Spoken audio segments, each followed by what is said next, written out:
The day before his wedding, my son emptied what he could reach of my accounts, signed papers to sell the house I have lived in for 40 years, and then phoned me to say, with a lightness that still chills me, that he had handled everything, that I should think of it as an early inheritance, and that I would land on my feet the way old men always do. He actually wished me good luck. Then he ended the call and drifted back to his celebration without a second thought. His confidence was absolute.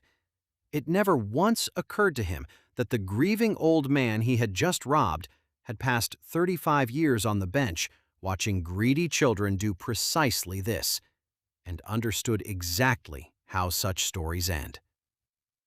My son believed he had stolen a fortune and a home. What he had actually done was sell a house he had no legal right to sell and trigger the quiet, airtight machinery his own mother had built to protect us both. Before I tell you how his entire golden future came apart at his own wedding reception, do an old man a kindness. Take a moment to subscribe and leave a comment telling me what town you are watching from tonight. It means the world to know how far these stories travel. Now let me start at the beginning. One honest note before we begin. This story is a work of fiction. The voice you are hearing and the images you are seeing are AI-assisted. Names, places, and events are invented for storytelling. Any resemblance to real people is purely coincidental. But the lessons about family, greed, and quiet strength are very real. Now, let us begin. My name is Nathaniel Crane. I am 72 years of age. Richmond, Virginia has been my home for more than 40 years, an old brick house on a street lined with oaks that were saplings when my wife and I first walked beneath them. For 35 years, I was a probate judge. That means I spent my entire career, day after day, presiding over the courtroom where families come apart. When a person dies and leaves behind money, or a house, or a business, and the people who loved them, or claimed to, begin to fight over what is left, they end up in a room like mine. I have watched sisters who once shared a bed refuse to look at each other across my courtroom. I have watched sons produce forged documents against their own mothers. I have watched grief curdle into greed so many thousands of times that I came to understand it as a kind of predictable weather, a storm that follows death as surely as thunder follows lightning. I thought, after 35 years, that there was nothing about human greed that could surprise me. I was wrong.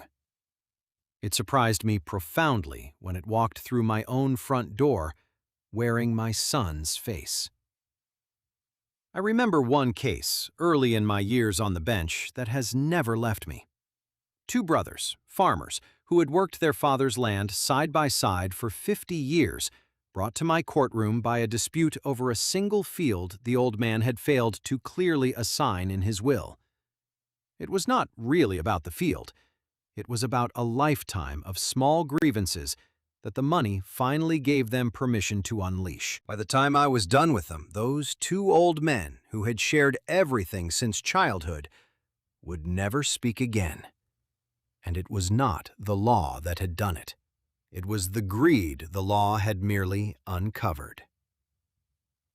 I went home that night and told Corrine I had watched an estate turn brothers into strangers, and she held my hand and said, "Then we will make sure that never happens to us." I did not know that night how prophetic her words would prove to be, or that the greed I had spent my life judging in others was quietly taking root in our own son. The single most important thing my career taught me was this: the families that were destroyed were almost never destroyed by the greed itself. They were destroyed because the person who died had not prepared, had not built the quiet structures that protect the living from one another when the worst in them comes out. I sat on that bench for 35 years and watched the carnage that follows a poorly planned estate. And I swore every single day that when my own time came, my family would never end up in a room like mine. So I prepared. I built the structures. I made certain, long before I ever needed it, that the things my wife and I had spent our lives building could not be seized or forged away or stolen by anyone, no matter how greedy, no matter how clever they thought they were. My son thought he was robbing a sentimental, unprepared old widower. He was, in fact, attempting to rob a man who had spent his entire professional life studying exactly the crime his son was committing. There is an irony in that, which I have turned over many times since. A doctor's family is not immune to illness. A police officer's home is not immune to crime. And a probate judge, it turns out, is not immune to the exact greed he spent his life adjudicating. I had believed, in some private and arrogant corner of my heart, that my expertise made my own family safe, that because I understood the disease so well, my house could not catch it. That was foolish. Greed is not kept out by knowledge. It is kept out by preparation, by structure, by the hard and loving work of building walls before you need them. My knowledge did not prevent my son from becoming a thief. Nothing could have prevented that but a change in his own heart. What my knowledge did was ensure that when the thief finally struck, he struck a fortress instead of an open door. That is the only protection expertise ever really offers. Not immunity from the storm, but a house built to withstand it. I built my life with my wife Corinne, and she was the truest and clearest-eyed person I have ever known. We were married for 46 years. She was a school teacher, a woman of enormous warmth and even greater wisdom, and she understood people in a way that even I, from my bench, never quite matched. When Corinne grew ill 3 years ago, we did the thing that so many couples avoid until it is too late. We sat down together, with a clear head and open eyes, and we planned. She knew better than I did the truth about our son, and she was determined that her death would not become the occasion for the very kind of family destruction I had spent my life witnessing. So, together, carefully, we structured everything. And the heart of what we built, the piece that saved me in the end, was a simple, ancient, and beautiful legal instrument called a life estate. Let me explain it plainly, because it is the key to this entire story. When Corinne passed, her will did not simply leave our house to me, and it did not simply leave it to our son. Instead, it granted me what is called a life estate in our home. That means that for the entire rest of my natural life, I have the absolute and unbreakable right to live in that house, to control it, to remain in it, and that no one on earth can remove me or sell it out from under me. Our son, Damon, was named only as the remainder man, which means he would inherit the house fully and freely, but only after my death, not before, not one day before. During my lifetime, Damon had no right to sell the house, no right to mortgage it, no right to touch it at all. He held a promise of the future, nothing more. Corinne and I built it that way on purpose because we both knew, though we did not say it aloud, that our son might one day try to take the house while I still lived. She protected me from our own child, from beyond the grave, with a legal structure 1,000 years old. She was, as always, exactly right to do it. I want to say a little more about the wisdom of what Corinne insisted upon, because it is the quiet hero of this whole story. Most people, when they plan their estates, if they plan at all, are governed entirely by sentiment.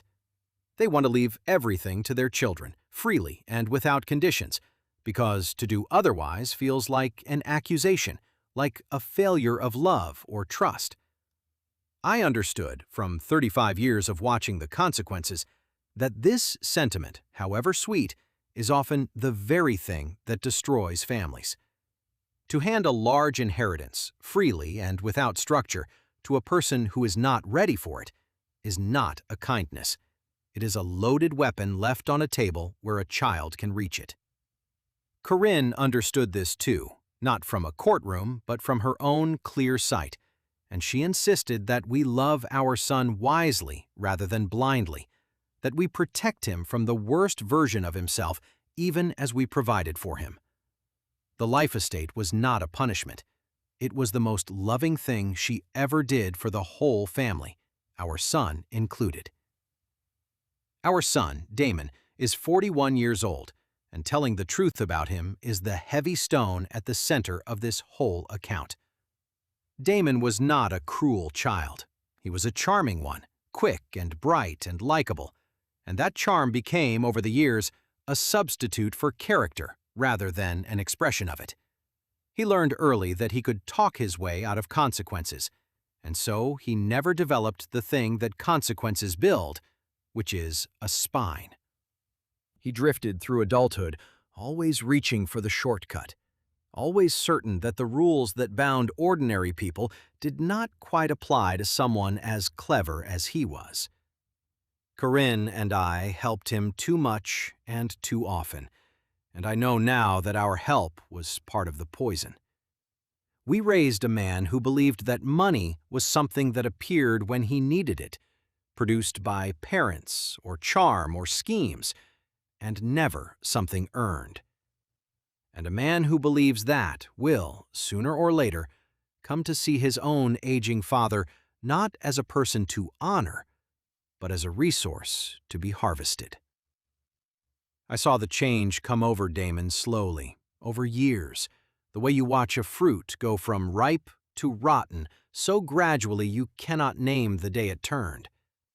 There was a time, when he was younger, when he still called simply to talk, when his visits were not transactions, when I could see the good boy he had been underneath the charming man he was becoming.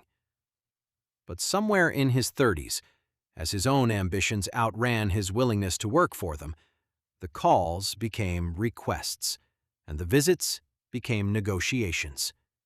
And I watched the light in his eyes change from warmth to calculation. He began to look at his mother and me not as his parents, but as an obstacle between himself and a future he felt entitled to. It is a terrible thing to watch your own child begin to see you as a means to an end. And it is a lonely thing, because you cannot say it aloud, cannot admit even to yourself that the boy you raised now views your very life as an inconvenient delay in the arrival of his inheritance. The harvesting accelerated when Damon met Portia. Portia came from the Ashford family, and the Ashfords were the kind of people who had once had real money and now had mostly the appearance of it. A grand family name, a crumbling reputation for status, and a desperate, all-consuming need to marry their daughter into wealth to shore up the whole fragile edifice.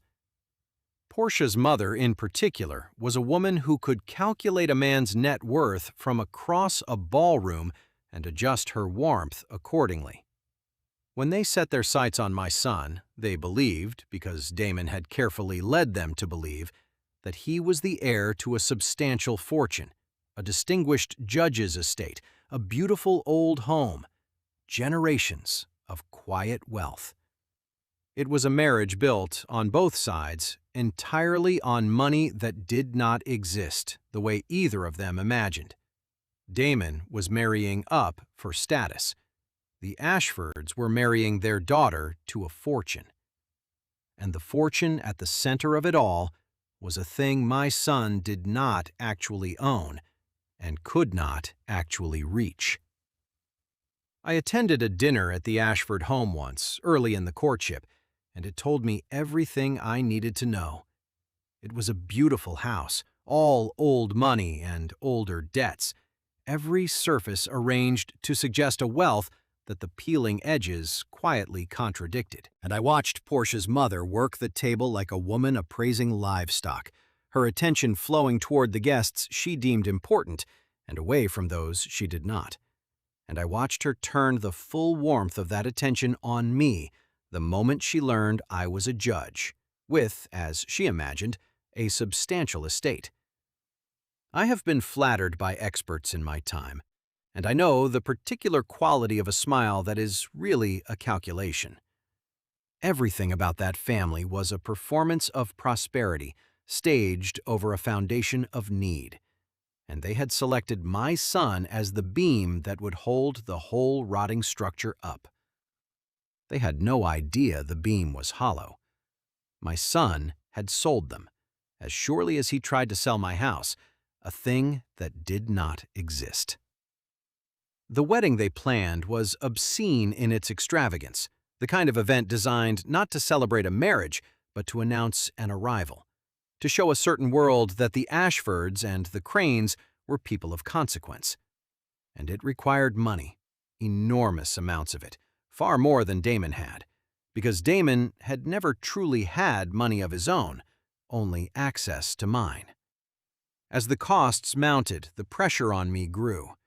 Damon began to visit more often, always warm, always with a request folded inside the warmth. Surely I did not need such a large house rattling around an old man. Surely that money was just sitting there doing nothing. Surely, as his father, I wanted to help him build his future. I deflected, gently, the way I had deflected 1,000 grasping heirs from my bench, and I watched the frustration grow behind my son's charming eyes. And I understood, with a heavy heart, that he was building toward something, and that when deflection stopped working, he would simply take. I could have confronted him in those months, of course. I could have sat my son down and told him plainly that I knew what he was building toward, that the money was protected, that the house was mine for life, that his scheme, whatever its final shape, would fail. But I did not, and I have examined my reasons for that many times since. Part of it was a father's cowardice, the reluctance to force a final confrontation that would end all pretense of a loving relationship. But part of it was something colder and wiser, the judge's understanding that a warning would only teach my son to be more careful, to find a better scheme, to hide his tracks. As long as he believed I was oblivious, he would act clumsily and in the open, and his own arrogance would provide all the evidence any court could ever need. So I said nothing. I let him believe he was fooling me.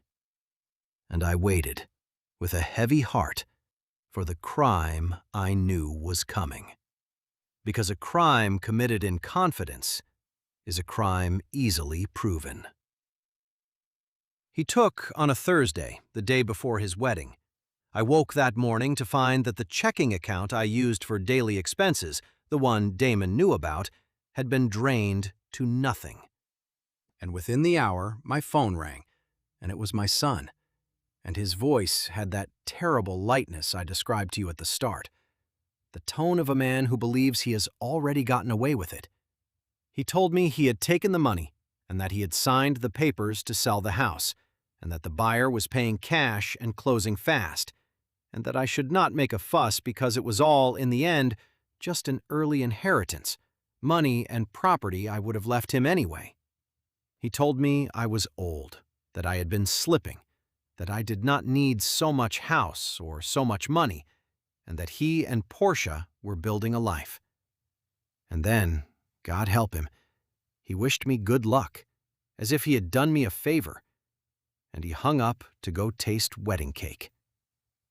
I want to tell you what I felt in that moment, because it is the heart of who I am. I did not feel rage, though rage would have been justified.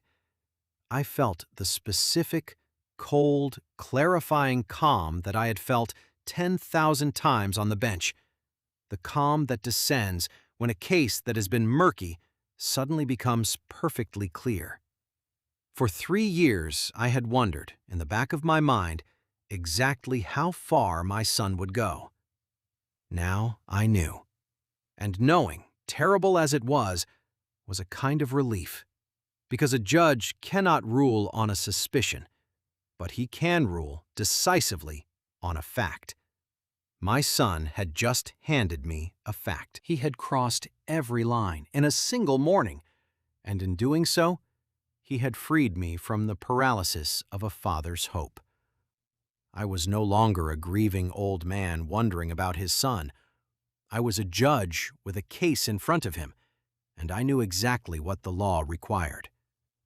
And there was, beneath the judge's calm, a grief so deep I could hardly name it. Because this was the moment I had feared in the small hours for 3 years. The moment I had built walls against while praying I would never need them. To have your worst fear about your own child confirmed is not a victory, even when your preparation saves you. It is a bereavement. That morning, sitting alone in the kitchen where Corinne had cooked our breakfasts for 40 years, holding a phone that had just delivered proof that my son was a thief, I mourned. I mourned the boy who had ridden his bicycle up and down our street. I mourned the man I had hoped he would become, and now knew he never would. At least not without passing through fire first. The judge in me knew exactly what to do. The father in me sat very still for a long moment and grieved the child he had lost long before that phone ever rang. I have sentenced men to prison. I have dissolved marriages and redirected fortunes and stripped guardianships from people who abused them. I have held in my hands for 35 years the power to reorder people's lives according to the law. And I learned in all that time that the power means nothing without the calm to wield it justly. The angry judge is a dangerous judge. The judge who takes it personally, who rules from wounded feeling instead of clear principle, is the judge who does injustice. I sat on that bench for 3.5 decades, training myself to set my own emotions aside and see only the facts and the law. And that training, which I thought I had retired along with my robes, came flooding back the morning my son robbed me. I was not, in that moment, a betrayed father, though God knows the betrayal was real. I was a judge with a clear case, and the clarity was a mercy, because it gave me somewhere to stand while the ground of my family fell away beneath me. The first thing I did was not to shout and not to weep and not to call the police. The first thing I did, out of 35 years of hard instinct, was to make sure I had it all on the record. When Damon called back an hour later, unable to resist gloating a little more, I let him talk, and I asked him quiet, clear questions, and I let him confirm in his own arrogant words exactly what he had done and exactly why, while my phone quietly recorded every syllable. He told me again that he had emptied the account. He told me again that he had sold the house. He told me, when I asked him how he could possibly sell a house that was not his to sell, that I was confused, that the house was as good as his anyway, that he had found a way to handle the paperwork. He did not understand what he was admitting. He did not understand that he had just described into a recording a fraud against a cash buyer, using a claim of authority over a property in which he held no present interest whatsoever. He thought he was lecturing his senile father. He was testifying against himself. I have watched 1,000 defendants talk themselves into prison, and it is almost always the same. They are so certain of their own cleverness, so accustomed to talking their way out of trouble, that they cannot resist explaining, justifying, elaborating, and in the elaboration, they hand you the very rope that hangs them. The guilty rarely fall silent. Silence requires a discipline that guilty men, especially arrogant ones, almost never possess. My son had that fatal need to justify himself, to make me understand and agree. to be told he was right even as he robbed me. And so, when I asked my quiet questions, he could not simply answer them. He had to lecture me, to explain his reasoning, to lay out the whole architecture of his theft as though it were a favor he was doing me. Every word was another nail. He thought he was managing a difficult old man. He was building, sentence by confident sentence, the case that would destroy him. Then I made the one call that mattered. Not to the police. Not yet. I called Priya Anand, the attorney who had helped Corinne and me build our structures 3 years before, a brilliant and precise woman who understood exactly what we had made and exactly why. When she answered, I did not have to explain much. I simply told her that Damon had done the thing we had always feared he might do, that he had drained the accessible account and attempted to sell the house, and that it was time to let the structure do its work. Priya was quiet for a moment, and then she said the thing I most needed to hear. She said, "Nathaniel, he sold a house he does not own. He handed us everything." And she was right. My son, in his greed and his ignorance, had not found a clever loophole. He had walked directly into the wall that his own mother had built, and the wall was about to stop him cold. Priya and I had built that wall together over many careful weeks 3 years before, and I remember the day we finished it. She had asked me, gently, whether I truly believed my own son might one day try to take the house while I lived, because the life estate was, she noted, an unusual choice for a father who had no obvious reason to distrust his heir. And I had sat in her office for a long moment, ashamed to say aloud what I knew in my heart. And finally, I had told her the truth. I told her that I had spent 35 years watching sons exactly like mine do exactly this, and that I loved my boy but did not trust him, and that I would rather build a wall I never needed than leave my wife's home exposed to a greed I could see growing. Priya had nodded, without judgment, and drawn up the papers. Neither of us spoke of it again. But the wall stood there, quietly, for 3 years, waiting. And when my son finally ran at it, it did not so much as tremble. You see, the beauty of the life estate, the thing Damon in his arrogance never bothered to understand, is that it made the house impossible for him to sell. He held only the remainder interest, the right to inherit the house after my death. He had no present ownership at all. And a person cannot sell what he does not own. When Damon signed those papers and took a cash buyer's money, he did not transfer my house because it was not his to transfer. Legally, the sale was void from the very start, a nullity, worth exactly nothing. My right to live in that house for the rest of my life was completely untouched, unbreakable, guaranteed. What Damon had actually done was take a large sum of money from an innocent buyer in exchange for a house he had no power to convey, which is not a real estate transaction at all. It is fraud. And the injured party was not only me. I thought a great deal in those days about the innocent buyer, the person who had handed my son a fortune for a house he would never receive. That buyer had done nothing wrong. He had simply tried to purchase a home in good faith from a man who presented himself as its owner, and he had been defrauded as surely as I had been. And I made a decision early that whatever else happened, that innocent party would be made whole, would recover every dollar, because the law exists to protect exactly such people, and because I had spent my life serving it. There is a particular shame in knowing that your own child has harmed an innocent stranger, that your blood has reached out and damaged someone who never had anything to do with your family's troubles. Part of the justice I sought was not only for myself, it was for that buyer, and for the principle that a person who deals honestly should not be destroyed by another's fraud. My son had made a victim of a stranger. Setting that right mattered to me almost as much as protecting my home. It was the poor buyer who had handed over a fortune for a home he was never going to receive. The money was the same story, wrapped in the same protection. The account Damon had drained was never the true legacy.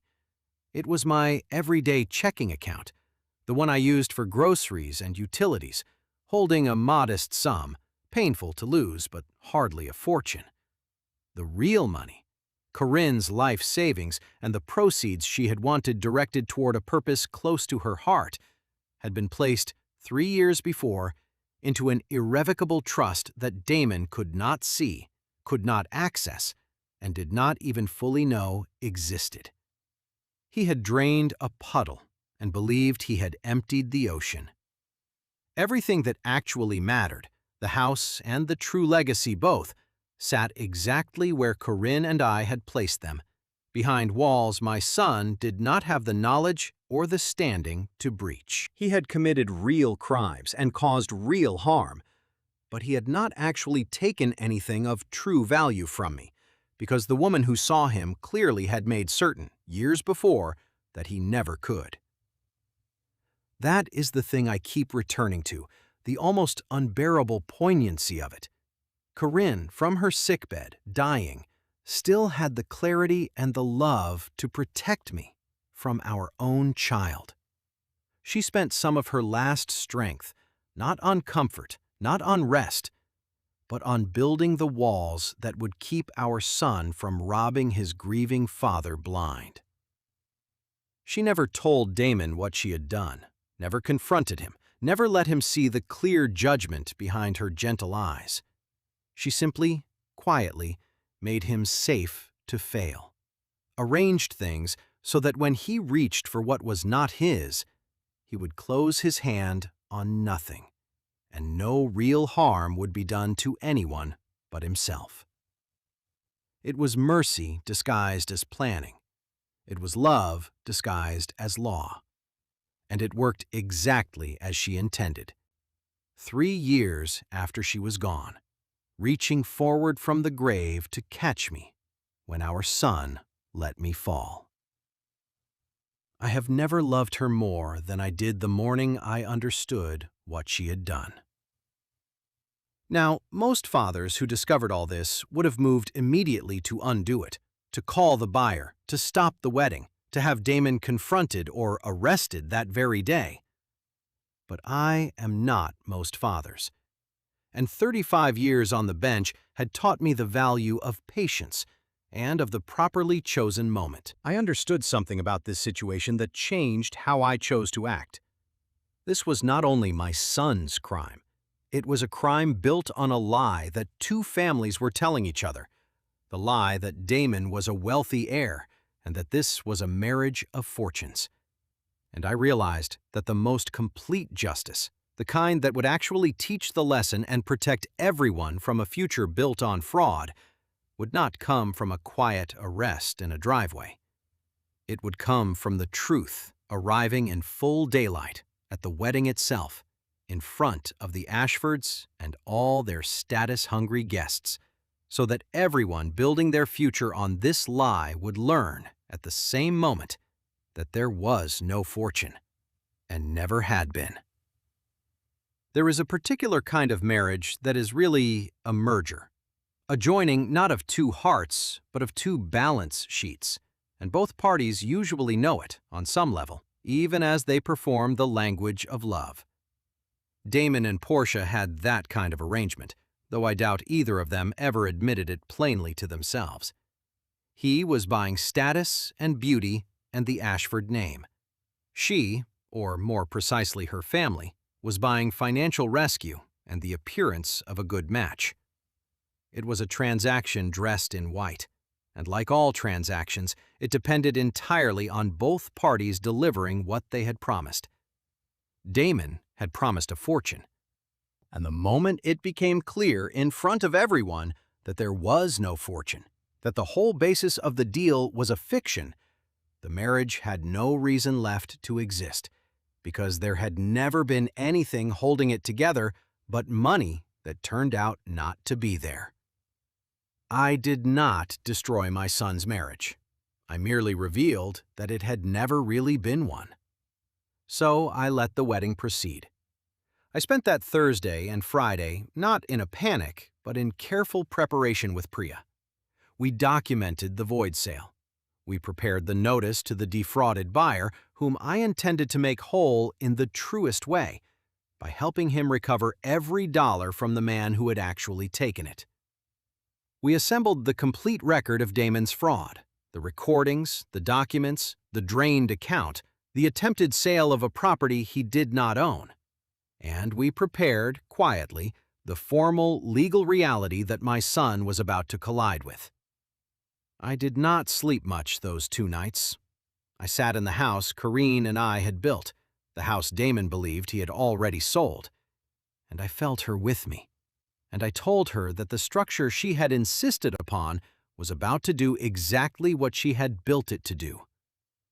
I was not looking forward to what was coming.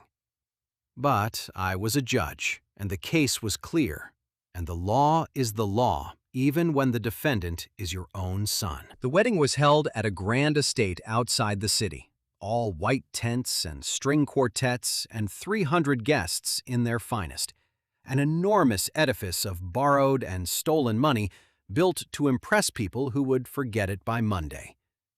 I arrived in the late afternoon, invited as the father of the groom, and I moved through that glittering crowd like a ghost at a feast, watching the Ashfords work the room, watching Portia's mother calculate the worth of every guest, watching my son, radiant and false, accept congratulations on a future he had funded with a crime.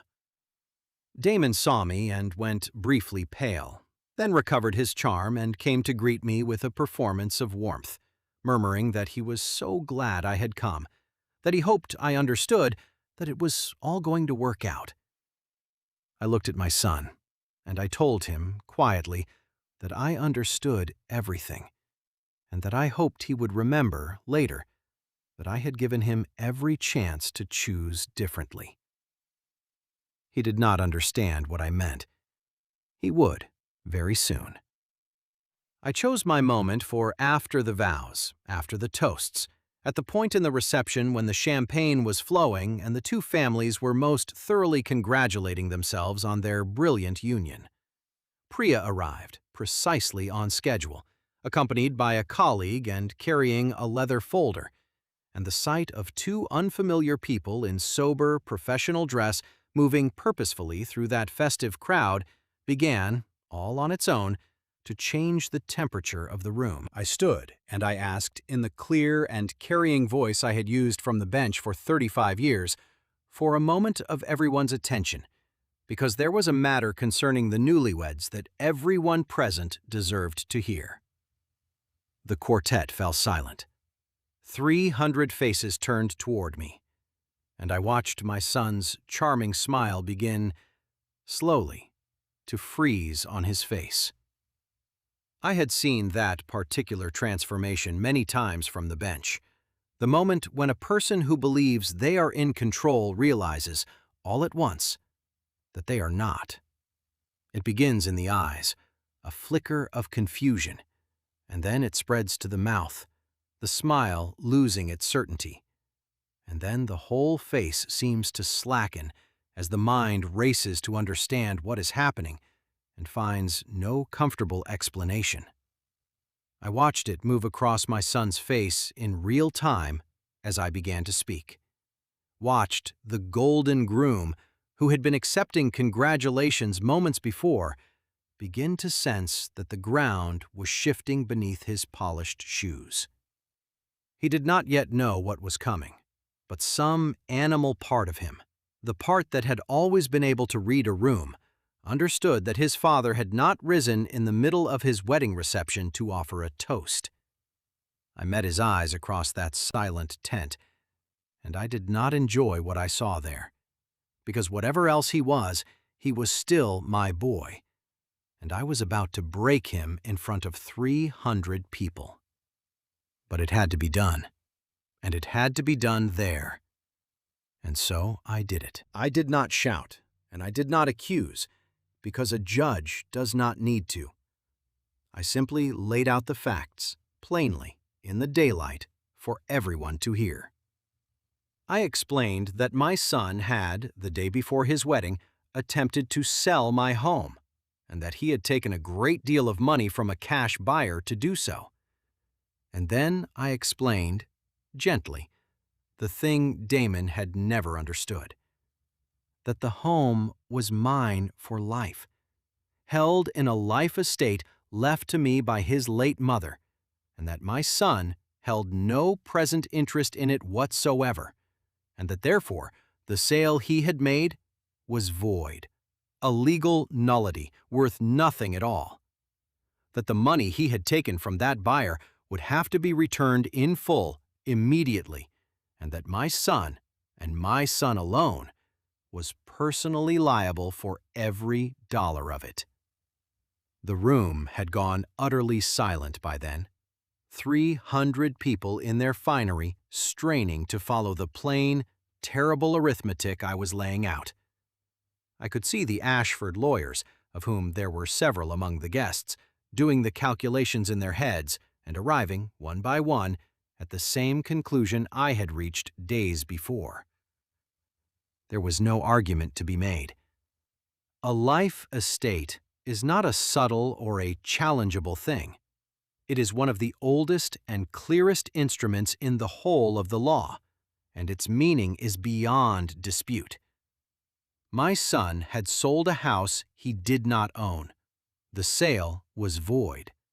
The money was owed back, and no clever attorney in that tent, however expensive, could conjure a way around a truth that simple and that ancient.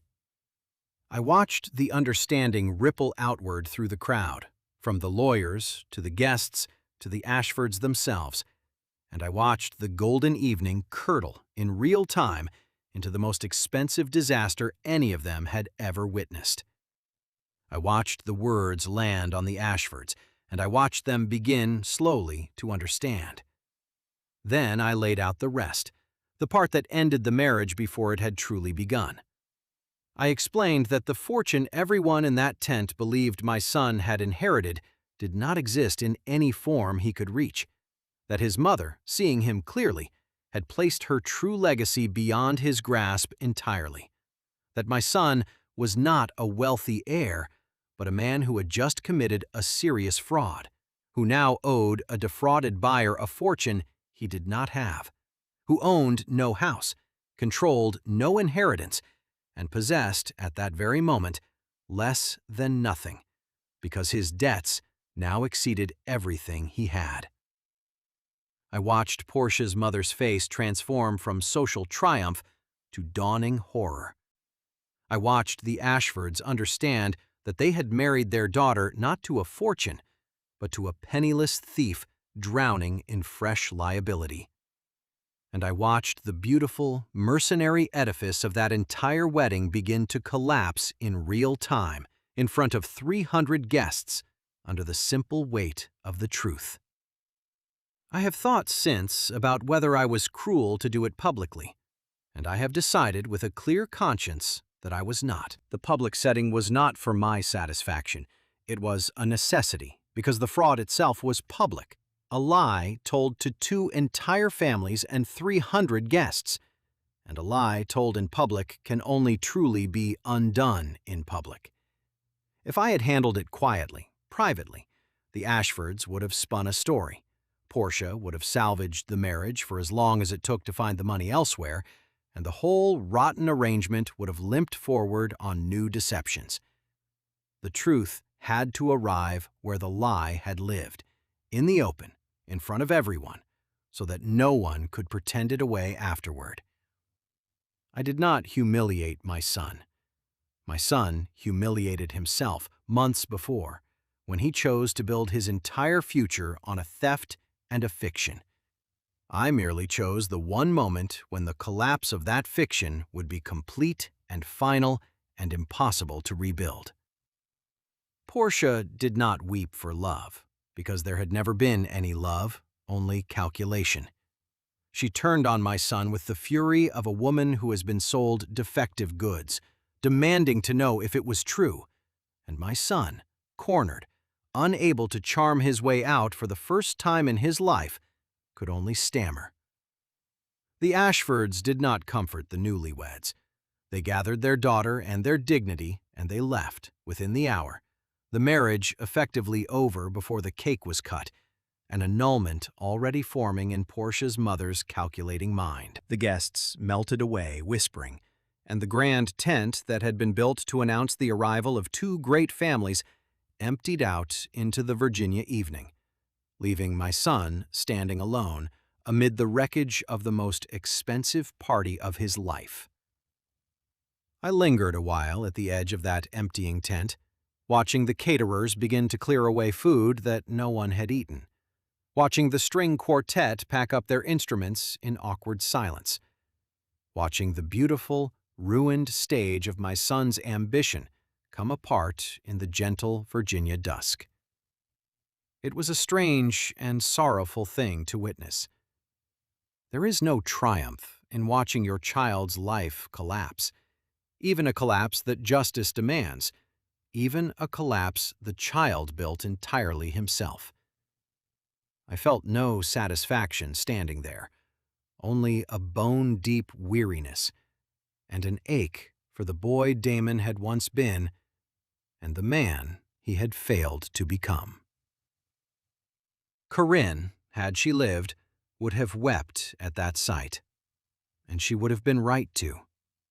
And I wept a little myself, quietly, for all of us, before I turned and drove home to the house my son had believed he sold, and let myself in with my own key, and sat in the dark, and began the long work of grieving a living son, a party he had funded by robbing his own father, and which had bought him exactly nothing. My son found me before I left, and for the first time in years, perhaps in his whole life, the charm was entirely gone from his face. There was only fear, and a dawning, genuine understanding of the completeness of his ruin. He asked me in a small voice what he was going to do. He owed the buyer hundreds of thousands of dollars he did not have. His marriage was over. His name in the world he had tried so hard to impress was mud. And I looked at my son, and I felt the grief of it all the way to my bones. But I also felt the steadiness of a man who knows he has done the right and necessary thing. I told him the truth. I told him that the buyer would be made whole, that the debt was his to carry, that the consequences of what he had done were now his to live, and that no one, not even his father, could take them from him, because taking them from him was exactly the mistake his mother and I had made his whole life. That was the hardest truth I had to face in all of this, harder even than the theft itself. My son became a thief, in part because his mother and I raised him to believe that consequences were something that happened to other people. Every time he failed, we caught him. Every time he made a mess, we cleaned it up. Every debt, every scrape, every poor choice, we softened and absorbed and made disappear, because we loved him and could not bear to watch him suffer. And in doing so, over decades, we taught him the single most dangerous lesson a person can learn, which is that actions do not really have costs, that there is always a parent or a charm or a scheme to make the bill go away. The greatest gift I had left to give my son at 72 years old was the one thing I had always denied him. I gave him a consequence I refused to erase. It was the cruelest and the most loving thing I have ever done, and I did them both in the same act, because with a child like mine, by that point, they had become the same thing, and it was the mistake that had made him what he had become. I did not have him arrested that night, and in the end, because the buyer was made whole and because I am, whatever else, still his father, I did not pursue the criminal charges I could easily have brought. But I did not save him either. I let the civil liabilities stand. I let him face the debt and the divorce and the ruin entirely on his own, for the first time in his life. He lost the fantasy of wealth he had built. He lost the mercenary bride who had never loved him. He lost the good name he had traded on. And slowly, over the hard months that followed, stripped of every shortcut and every rescue, my son began, at 41 years old, to become something he had never been before, which was a man who understood that actions have consequences, and that the consequences are the whole point. The true legacy, the money Corinne had protected so carefully in that irrevocable trust, went exactly where she had always wanted it to go. My wife had spent 30 years as a teacher, and she had grown heartsick over the decades watching bright children from struggling families lose their futures for want of a little help at the right moment. So we directed her legacy toward them, into a foundation that provides for the education of children who have the ability but not the means. Children Corinne would have taught and loved. Her name is on it now. It will send hundreds of young people into futures they could never have reached alone, long after I am gone. My son tried to steal that money to buy a party that lasted one evening and bought him nothing. Instead, it will buy generations of children their entire lives. That is the difference, in the end, between what Corinne wanted and what Damon wanted. One of them understood what money is actually for. Corinne used to say that money is not wealth, only a tool, and that you can measure the whole worth of a person by what they tried to build with the tool once it is in their hands. Some people build hospitals and schools and futures for children they will never meet. Some people build only a bigger reflection of themselves, a grander house, a flashier car, a party to impress people who do not care about them. My wife spent her life as a teacher, building futures for other people's children. And when she died, she made certain her money would go on doing exactly that, building futures for generations after she was gone. My son wanted to take that same money and spend it in a single evening on a party designed to impress a family who would abandon him the moment they learned he was poor. Two people, the same money, two entirely different souls revealed by what they wished to build. I know which of them I am proud to have loved. I know which of them understood what a life is actually for. I sit now, most evenings, on the porch of the house my son believed he had sold, under the oaks that were saplings when Corinne and I first walked beneath them, and I think about the 35 years I spent watching families destroy one another over inheritance, and about how, in the end, my own family walked to the very edge of that same cliff. But we did not go over it, and the reason we did not is the reason I most want you to carry away from an old man's story. Corinne and I prepared. We did the hard, unglamorous, uncomfortable work of planning for the worst in the people we loved, of building the quiet structures that protect a family from its own weakest members. It is not pleasant to admit that your own child might rob you. It is not pleasant to build walls against your own son. But it is love, real love, the clear-eyed kind, because it protects everyone, including, in the end, the very person the walls are built against. I understand now, more clearly than I ever did from the bench, that the walls Corinne insisted we build were an act of love toward Damon most of all.